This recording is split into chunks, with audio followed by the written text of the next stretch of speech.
Bonjour et bienvenue dans En sous-marin, le podcast qui explore les projets parallèles à son activité professionnelle, un peu comme un musicien qui décide d'explorer une nouvelle mélodie.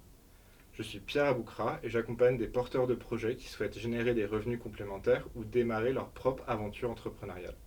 Cet épisode est enregistré au Village by CA Paris, le plus grand accélérateur de start-up en Europe qui accompagne plus de 1000 entrepreneurs en France et à l'international. Et pour la première fois en podcast concernant son projet, j'ai le plaisir de recevoir Salomon Alouche, fondateur d'Edgar. Edgar, qui propose des expériences personnalisées aux voyageurs, ambitionne de s'imposer comme une nouvelle référence dans le secteur touristique parisien. Une aventure entrepreneuriale en plein développement que nous allons découvrir ensemble. Donc, première question, Salomon, pour toi, c'est est-ce que tu peux te présenter et présenter un peu ton parcours Ouais, pas de nous allons- souci. Merci déjà Pierre de me recevoir dans ce podcast. C'est vrai que c'est la première fois que je me prête à cet exercice. J'espère que ça va bien se passer. Donc moi je m'appelle Salomon. Donc je suis né à Paris. J'ai fait des études de commerce au début et un master à Dauphine. Et donc rien à voir avec la conciergerie, ni de près ni de loin.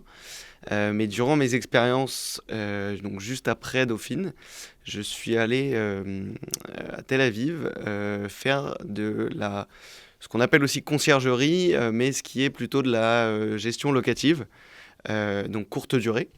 Donc c'est-à-dire qu'on a, pour expliquer rapidement en quoi ça consiste, des propriétaires nous confient des biens et nous on est chargé justement de s'occuper de tout l'aspect location courte durée, donc les check-in, le ménage, les réservations, les annonces des biens sur les différentes plateformes. Et donc voilà, et c'est grâce à ça, après ça, que j'ai décidé de lancer Edgar. Ok, très bien, super intéressant, très complet. Et oui, donc toi, tu es parti, tu es revenu en France et Mm. tu t'es dit, bah tiens, je vais développer mon projet à partir de ça et tu as eu cette idée de fonder Edgar. C'est ça, exactement. Exactement. Moi, je pense que j'ai toujours eu quand même une petite âme entrepreneuriale, mais je pense aussi que c'est important de se former avant de se lancer. Et j'attendais la bonne idée. C'est là-bas que j'ai eu l'idée parce que en fait on avait on avait beaucoup d'appartements mais il y en avait des très haut de gamme et c'est vrai que sur ces appartements très haut de gamme les clients qu'on avait nous demandaient beaucoup de prestations additionnelles, ça va être ou de recommandations, mais ça va être par exemple un chef à domicile ou alors si on pouvait leur organiser une visite guidée, voilà plein de choses comme ça et bon, on le faisait quand on avait le temps. On n'avait pas toujours le temps. Et quand on le faisait pas vraiment le suivi, on faisait pas vraiment le sourcing des prestataires. Donc c'était un peu à l'arrache. Et je me suis dit qu'il y avait peut-être quelque chose à faire. Et moi, là où j'ai le plus de connexions, on va dire, c'était à Paris. Donc ça me semblait logique de revenir à Paris pour lancer ça. Incroyable. Enfin, c'est une super idée. Ça doit être exaltant tous les jours de vivre ça. Enfin, C'est exaltant parce qu'en fait, on est confronté à toutes les demandes possibles c'est à chaque fois des nouvelles demandes de la part de nouvelles personnes. Donc le niveau d'exigence, doit toujours être le même, puisqu'on ne peut pas décevoir une personne, parce qu'elle elle va nous prendre une ou deux prestations. Et donc il faut qu'elle soit à chaque fois au top. Donc oui, c'est toujours intéressant de bien comprendre le besoin du voyageur pour pouvoir justement répondre à ce besoin avec la meilleure prestation possible. c'est clair. Et enfin, moi, j'ai cette image vraiment de toi qui reçoit un appel. On te demande quelque chose d'impossible à avoir et tu dois faire tout Paris pour. Exactement, on m'a demandé la chose la plus, on va dire originale qu'on m'a demandé, on m'a demandé de faire donc du bateau et de l'hélicoptère sur Paris. Donc évidemment, je ne l'avais pas prévu dans mon catalogue d'expérience, on va dire ça, mais ça m'a permis d'apprendre qu'on ne peut pas faire d'hélicoptère au-dessus de Paris. Donc du coup, il faut aller à 1 heure de Paris à peu près, mais c'est tout à fait possible. Donc voilà, c'est vrai qu'au début, j'ai été surpris par la demande, mais comme tout, on s'est renseigné et on a fait au mieux au final, le guest était très très content. Ok, ça marche. Je me permets de l'aborder maintenant, mais Hmm. c'est vrai que c'est une question vraiment qui est sur le bout de ma langue, donc je vais y aller. C'est vrai que Home Exchange a sorti, je sais pas si tu as pris connaissance de ça, que Home Exchange lance un service de luxe. Donc en gros, il propose, enfin c'est pas seulement tu t'échanges ton appartement avec quelqu'un, c'est t'échanges ta villa contre une villa, enfin où tu peux aller Mhm. vers une villa, enfin quelque chose un peu du style. Est-ce que tu penses que ça va impacter ton business ou enfin, Non, non, au contraire, au contraire, au contraire. Moi, je pense que je suis persuadé, c'est pour ça que je me suis mis dans ce secteur de la location courte durée et non pas dans l'hôtellerie, que le futur de l'hospitality, ça passe par des maisons ou des appartements avec service hôtelier, mais qui ne sont pas des hôtels. Donc il y a une petite nuance. Et non, bah justement, ça va dans ce sens, je trouve, et je trouve ça génial.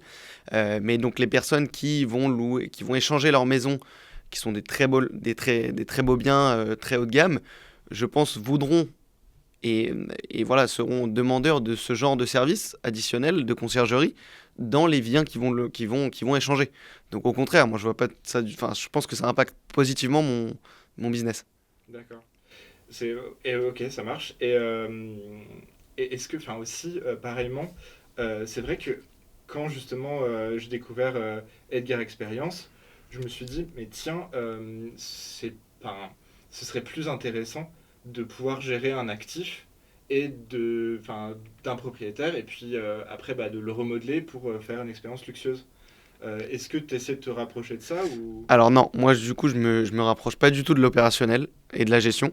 C'est vrai qu'au début, la petite anecdote, la vraie idée de base, c'était de créer une agence, donc une conciergerie classique, donc de gestion, spécialisée dans les biens avec une vue exceptionnelle. Donc voilà, ça c'était l'idée de base. Et en parlant autour de moi, j'ai vu en fait que c'était pas forcément scalable parce qu'en fait la gestion, ça demande d'être présent physiquement.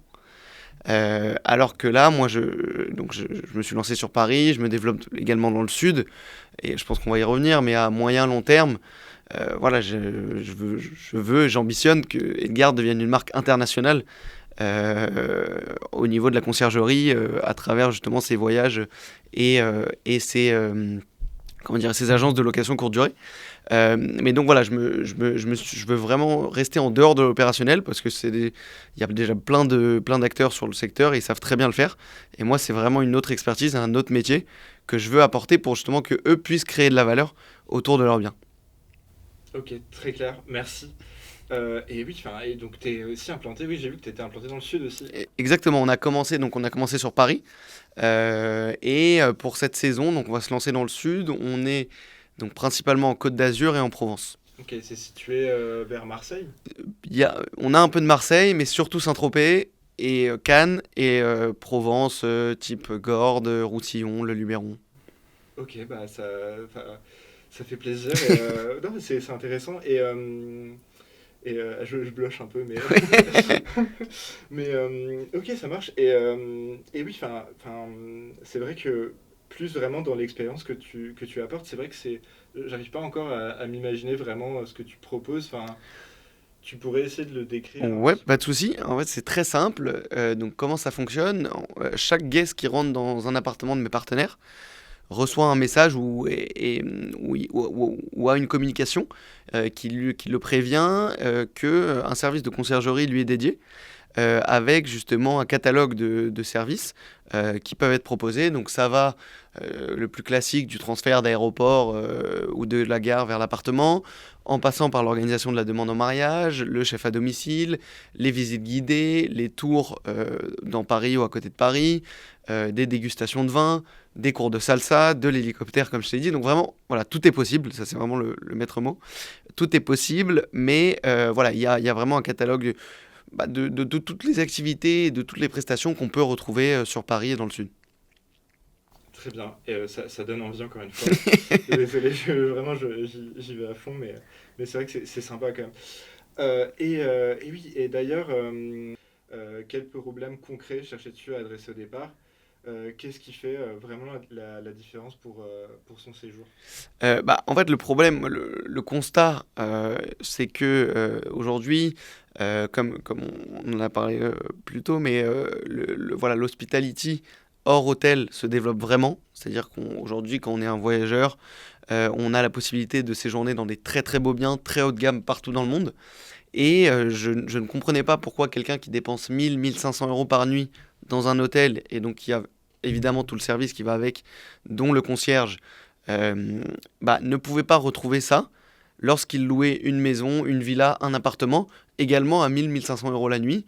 Donc voilà, le but, ça a été vraiment de pouvoir faire en sorte que le voyageur puisse avoir accès à ces services, même quand il ne va pas à l'hôtel, et quand il loue des appartements ou des maisons, que ce soit à Paris, dans le sud ou partout dans le monde. Donc voilà, c'était vraiment ça le constat, et c'est le problème en tout cas que j'ai essayé de régler. C'est la solution surtout que je veux apporter à tous ces voyageurs. Enfin, je me demande aussi, est-ce que tu penses que c'est plus rentable pour un voyageur de passer par toi ou plutôt d'essayer de booker tous ces expériences Non, quoi qu'il arrive, c'est ce que je dis d'ailleurs. Moi, j'ai un exemple très concret pour parler par exemple du transfert d'aéroport. Donc souvent, donc j'ai des demandes de transfert et donc j'annonce le prix et souvent on me dit ah oui mais c'est plus cher que Uber. Je dis oui, 100% c'est plus cher que Uber parce que c'est pas le même service. Et en fait aujourd'hui 90% de ma clientèle sont des Américains. Pourquoi? Parce que eux ont compris que le service ça se paye et ils veulent du service et ils sont prêts à payer pour ça. Et ça, au contraire, ils sont contents de payer pour ça parce que voilà, au moins ils sont sûrs d'avoir une expérience haut de gamme et de qualité. Donc, non, ça sera toujours moins cher que quelqu'un qui veut organiser absolument tout son séjour tout seul, mais il va pas forcément, vu que c'est quelqu'un qui vient de l'étranger, souvent connaître les bonnes adresses, connaître les bons lieux, savoir, voilà, avoir les petits tips que quelqu'un qui a vécu toute sa vie à Paris ou qui connaît très bien le Sud pourrait avoir. Et encore une fois, il y a tout l'aspect organisation pour fluidifier au maximum le voyage du client. Ok, très clair. Et aussi, moi je suis attaché dans ce marin un peu démystifier le processus de création. Hmm. Donc voilà. Et toi, comment est-ce que tu vas organiser, planifier en fait un séjour pour l'un de tes clients, par exemple? C'est soit un séjour, soit ça va être juste une prestation, une activité. En fait, c'est très simple, hein, c'est vraiment un conciergerie classique, c'est-à-dire je vais avoir une demande, je vais la capter, je vais proposer quelque chose avec un tarif. Donc en ayant fait mes recherches, j'ai déjà beaucoup de partenaires et de contacts et de réseaux, donc je sais exactement ce qu'il fait et je sais que j'ai des partenaires parce que je les sélectionne qui ont toujours la même qualité de service. Je vais les questionner sur leur disponibilité. Une fois que j'ai la disponibilité et le tarif, qu'on a validé le budget avec le client, on fait la prestation. Incroyable. Ok, pour une première fois en podcast, je trouve que c'est hyper complet. Ton offre, tu l'as vraiment travaillé. Ouais. Et au niveau du pricing, donc, Alors, moi, j'ai pas de pricing à donner. Pourquoi? Parce que chaque demande est unique. C'est-à-dire que une demande, même pour la même demande, si elle va être faite la veille ou un mois avant, le prix va changer. Le nombre de personnes, ça va dépendre du nombre de personnes. Chaque demande a toujours un petit aspect spécifique parce que voilà, il y a toujours quelque chose qu'on veut ajouter, qu'on veut modifier. Donc j'ai pas de prix, à donner parce que ça va vraiment dépendre de beaucoup beaucoup de critères. Mais nous, on commence des prestations à quelques centaines d'euros et ça peut aller à plusieurs dizaines de milliers d'euros. ok. Ouais, et c'est vrai que, au quotidien, quand même, ça doit être, tu dois un peu bouger partout dans Paris. Je sais que, voilà, quand on s'échangeait des messages, t'étais en train d'aller d'un endroit A à un endroit B à chaque fois. On bouge pas mal, mais surtout, on est beaucoup beaucoup sur son téléphone. Et ça, bon, moi j'aime ça, j'ai de la chance d'aimer ça, mais c'est vrai que parfois c'est contraignant quand on est en famille avec sa copine, voilà, ça peut être au restaurant, ça peut être voilà, en dîner simplement en famille. Mais c'est la promesse, il faut toujours répondre aux clients rapidement, je pense que c'est la réactivité aussi qui fait la différence. Et donc voilà, mais non, je bouge souvent aussi, maintenant que je me développe dans le sud, je fais aussi pas mal d'allers-retours, mais j'aime ça et donc ça me pose pas de problème de le faire. Très bien. Et bon, je pense que c'est un peu une question qui va de soi, mais pourquoi est-ce que ça s'appelle Edgar? Alors, Edgar, c'est le majordome dans les Aristochats. Et c'est ma mère qui a trouvé le prénom. Et moi, je voulais absolument un prénom. Parce que je voulais voilà, je trouve ça normal pour un concierge qu'on appelle par un prénom. Et aujourd'hui, tous mes clients m'appellent Edgar et personne m'appelle Salomon. Donc c'est pour ça que je voulais que ça soit facile à retenir. Et je trouve qu'à l'international, c'est un prénom qui marche bien. Donc voilà, j'ai trouvé ça et voilà, je trouvais que la petite histoire avec les Aristochats, c'était pas mal. Oui, je me mets à la place d'un touriste américain, par exemple. Enfin, si t'as un Edgar qui C'est t'envoie ça, des messages, c'est plus exactement. sympa que... Ouais, ok. Que le nom d'une entreprise qu'on comprendrait pas forcément. Ouais, c'est très bien. Je vois, enfin, dernièrement, j'ai interviewé Marc, qui est le cofondateur de Horace. Ok. Enfin, voilà, c'était donc, dans le cadre d'une conférence Hmm. qu'il donnait. Et je lui ai demandé pourquoi ça s'appelle Horace. Et enfin, il m'a dit aucune idée, il n'y avait pas vraiment de raison. On voulait Hmm. un nom qui sonne bien, on s'est dit Horace, c'est sympa. Hmm. Et puis, Moi, et là, c'est cool je suis que. très convaincu du prénom en nom d'entreprise. Ouais, c'est vrai Moi, que. je trouve ça, je trouve que c'est bien. Je pense pour démarrer un storytelling, Hmm. c'est parfait. Et puis il y a une petite histoire de c'est ta maman qui a pensé à ça, c'est le nom d'un Exactement, et élève, même tout ça. c'est facile à retenir, quoi. Mm. Aujourd'hui, je vois autour de moi mes copains ou ma famille, alors comment ça va Edgar, enfin voilà, je trouve que c'est facile à retenir et c'est fluide dans une phrase. Donc voilà, moi en tout cas, je sais que j'appellerai toutes mes entreprises avec des prénoms. Ouais, c'est vrai. Et au plaisir de voir la prochaine toute la famille du Ouais, coup. exactement. Et oui, et aussi, c'est vrai que moi une question qui revient souvent, c'est avec qui t'as démarré comment, en fait. Alors moi j'ai un associé dans Edgar, c'est mon cousin et c'est la personne qui a justement la conciergerie qui est à Tel Aviv, donc qui a fondé ça, qui est une très très belle entreprise, puisque ça doit être la plus grosse sur Tel Aviv aujourd'hui. Et c'est un peu mon mentor, puisque c'est lui qui m'a justement guidé vers cet aspect de conciergerie additionnel pour les acteurs de la location courte durée. Et c'est quelqu'un qui me conseille beaucoup.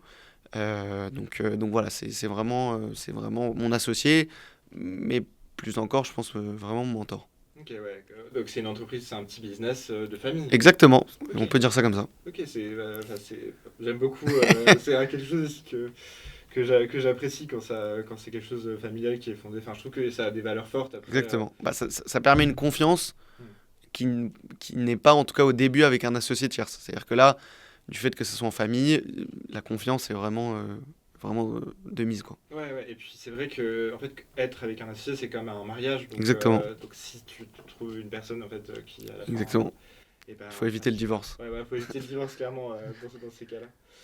Euh, euh, et oui, est-ce qu'il y a il y a une difficulté ou des difficultés pour le lancement qui étaient inattendues que t'as pas anticipé? Bah, la difficulté, c'était de prouver la crédibilité. C'est vrai que j'ai commencé à contacter justement des personnes qui géraient des biens sur Paris. Voilà, elle me disait, bon, très bien, mais est-ce que ça va marcher? Comment être sûr que justement, quand le guest va te contacter, tu vas être capable de répondre à la demande, que ça va pas nuire à mes commentaires Airbnb voilà, ou à ma note globale. Donc, bah, je leur disais très, entre guillemets, voilà, très simplement que eux, ils avaient tout à gagner, que de toute façon, moi, je demande que à être testé, et que le jour où ça se passe mal, on arrête. Donc, moi, ça me permet voilà, de promettre un niveau d'exigence et de le respecter. Et pour l'instant, je touche du bois, mais tout se passe très bien et on est très content. Pourquoi on est très content? Parce que les clients et les voyageurs sont très contents. Et en fait, c'est une cascade parce que si le client et le voyageur est très content, mon partenaire est très content et donc Edgar est ravi. Hmm. Oui, ça apporte une plus-value en fait. Exactement. Exactement ça. En fait, ça a deux aspects. La première, c'est que ça augmente vraiment la valeur perçue du bien. Parce que, et là, parce que c'est vrai que dans les appartements à 1500, 2000 euros la nuit, le guest peut s'attendre à avoir ce genre de service. Mais dans des appartements à 300, 400, 500 euros la nuit, qui sont quand même déjà des budgets, le guest n'a pas forcément ces services et n'a jamais vraiment connu de conciergerie sur mesure comme ça. Donc c'est là où vraiment la valeur de ce que je fais est vraiment intéressante pour le bien. Carré. Encore une fois, je trouve que le business model est transparent. Enfin Ouais, voilà, c'est ah, clair. c'est très simple. Voilà, et finalement, c'est donnant-donnant. Tout le monde Exactement. est Moi, heureux à la fin. je voulais vraiment créer une entreprise où je vendais quelque chose, mais où tout le monde était gagnant. Et en fait, c'est le cas parce que à la fois le client est gagnant parce il dispose de ce service, donc ça lui permet de découvrir des choses sur, sur Paris ou dans le sud, voilà, de pouvoir organiser des expériences. Le partenaire est content parce que justement, ça permet comment dire, d'apporter une expérience globale et un accompagnement complet aux voyageurs et pas juste justement une location simple. Et Edgar est content parce qu'il peut accompagner justement partenaires et voyageurs dans leur expérience.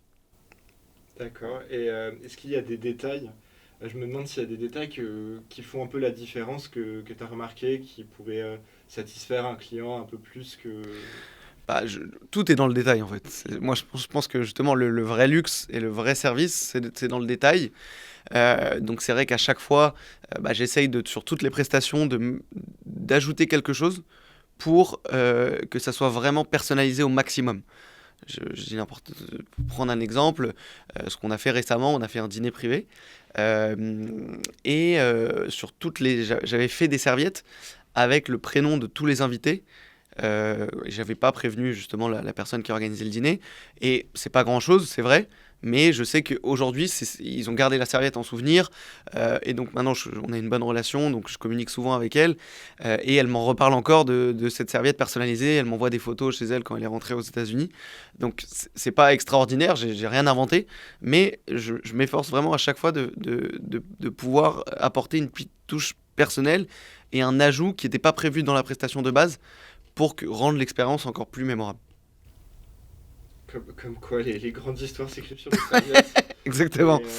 Non mais super, c'est vrai que c'est bien ça, hein, c'est un détail sympa. Et donc voilà, c'est quoi ton ambition à long terme avec Edgar? Alors moi, mon ambition, j'ai une très grande ambition. Non, mais moi, je veux donc au début, le but, c'est vraiment de développer la France bien. Donc Paris, le sud, la montagne également, Courchevel, voilà, les stations haut de gamme, on va dire. Et après, c'est de développer l'Europe et le monde. Aujourd'hui, moi, je pense et je suis persuadé, en tout cas c'est ma vision, que dans 5-10 ans, chaque ville aura voilà, un bureau Edgar et qui pourra justement accompagner tous les voyageurs du monde dans leurs expériences, qu'importe l'endroit et la destination. Ouais, c'est facile en fait de se dire, bah voilà, on met, on se greffe par exemple à un hôtel, on a des locaux et puis en fait finalement on va distribuer dans la ville des expériences Ouais, ou même sans se greffer à un hôtel où on prend nos bureaux et on accompagne tous les gestionnaires de biens du monde entier sur leur activité de conciergerie de services additionnels. Oui, parce que finalement, toi, tu vas pas passer par des hôtels. Non. Tu vas aller Non. plutôt aller voir des Airbnb. Exactement, des agences de location courte durée, donc des agences qui ont à qui les propriétaires d'Airbnb ont confié leurs biens pour les gérer. Pour terminer, j'aime toujours poser cette question. Si tu pouvais résumer Edgar en une seule phrase. Alors, ce serait pas en une seule phrase, ce serait en 2 mots. C'est ce que je dis à tout le monde. C'est Edgar, c'est tout oui. C'est-à-dire que tout est possible et qu'on fait tout pour que tout soit possible. C'est-à-dire que voilà, on va mettre le maximum de choses en place pour répondre à la demande du client parce que aujourd'hui, une conciergerie haut de gamme comme se veut Edgar doit répondre à toutes les demandes. Et donc, dès qu'il y a une demande d'un client, on s'efforce de tout faire, de tout faire pour la rendre possible. Donc, c'est ce que je dis à tous mes partenaires et à certains de mes clients. Demandez-moi n'importe quoi parce que tout oui. Donc voilà. Oui, ok, ça marche. C'est facile à retenir. Par exemple, ce serait quoi le bénéfice du bénéfice d'Edgar dire, par exemple, Edgar, c'est trop cool parce que, plus qu'avoir un séjour de luxe dans Paris, tu vas pouvoir... C'est ça, on va pouvoir faire découvrir Paris autrement et rendre le séjour, qui était un simple séjour touristique, inoubliable à travers des expériences inoubliables. Oui, mais quoi comme type d'expérience? Encore une fois, ça peut passer de... par exemple, moi je sais ce qui marche bien, c'est tout ce qui est food tour par exemple, où on fait des tours de Paris avec justement en goûtant à chaque fois, en s'arrêtant dans les boutiques, dans les marchés pour déguster. Après, on sait c'est possible de continuer justement cette expérience, on l'a fait avec un chef à domicile qui nous apprend à cuisiner les produits qu'on vient d'acheter dans le marché, au marché, et voilà pour Paris. Et par exemple, je pense au sud, nous on a une demande en Provence de quelqu'un, donc on lui fait, il reste 10 jours, et en fait on l'accompagne en hélicoptère dans une ville, donc sur Cassis. On lui fait une journée bateau et il revient après dans sa maison le soir en hélicoptère. Donc ça, c'est vraiment des journées inoubliables et ça permet de faire passer le séjour dans dans une autre dimension. C'est encore des exemples qu'il faut rêver en fait. J'adorerais participer à ça et le faire. C'est vrai que. Dis-moi, tout oui, on a dit, donc tout est possible. Au plaisir, ça marche. Je le garde à l'esprit pour Très les bien. prochaines vacances. Et d'ailleurs, j'espère aussi que nos auditeurs pourront le garder à l'esprit et que le sujet du tourisme et de l'hospitalité Exactement. les, les inspireront à peut-être lancer Exactement. leur side project. Est-ce que tu aurais un mot à dire aux gens qui aimeraient démarrer un projet Alors, j'ai un mot à dire, je ne sais pas si j'ai assez d'expérience pour pouvoir donner des conseils, mais en tout cas, je vais peut-être donner les conseils que je m'applique à moi-même. Le premier, c'est qu'il faut faire. Le plus important, c'est de faire. C'est qu'avoir une idée, c'est génial, mais le plus important, c'est de se lever tous les matins et de faire. Voilà, d'essayer d'avancer. Tous les jours, essayer d'avancer et en fait, de créer l'opportunité. Parce que moi, je pense que avoir de la chance, ça n'existe pas vraiment. Il faut créer toutes les conditions pour avoir de la chance. Et c'est pareil avec l'opportunité, il faut créer toutes les conditions pour avoir l'opportunité. Et donc, il faut faire voilà, les idées, même les idées qui te passent par la tête pour, je sais pas, réussir à avoir un partenariat ou voilà, créer quelque chose. C'est vraiment se lever le matin, tester, faire et se mettre, voilà, créer un contexte qui permet de débloquer une opportunité ou voilà, d'aller plus loin. Donc ça, c'est le premier. Et le deuxième, moi, je pense que, et ça, c'est le fondateur d'Auchan, à travers voilà, Alexandre Mullier, que j'ai entendu dans un podcast, justement. Et j'ai trouvé ça, la définition d'un entrepreneur très juste. En fait, un entrepreneur, je pense, c'est quelqu'un qui résout les problèmes un par un et qui sait résoudre des problèmes. C'est-à-dire qu'en fait, et un problème, ça peut être quelque chose de minuscule, comme ça peut être énorme. Mais si on arrive à trouver des solutions pour résoudre des problèmes, et qu'à chaque fois, on résout un problème par un problème, par un problème, par un problème, je pense on arrive à son but. En plus, moi je sais qu'avec En sous-marin, Hmm. tous les jours, voilà, je vais avoir un call ou je vais avoir quelque chose et tous les jours ça va être de la débrouille où en fait ça va faire vivre le podcast Oui, finalement d'avoir quelqu'un qui me ping, oui, quelqu'un qui veut en savoir davantage sur le. exactement. Et c'est ça qui fait avancer aussi Exactement. le projet, quoi. Exactement. Et le fait que je pense, hein, je suis pas créateur de podcast, mais si tu parles à 1000 personnes et que, je dis n'importe quoi, 999 personnes ne vont même pas te répondre, mais qu'il n'y en a qu'une qui te répond, bah, tu es déjà gagnant parce que c'est grâce à ton travail et au fait que tu n'es pas abandonné jusqu'à la millième personne que voilà, ça peut paraître bateau, mais en vrai, dans la réalité, c'est vraiment ça. C'est vraiment contacter du monde et voilà, essayer vraiment de créer l'opportunité et créer la chance.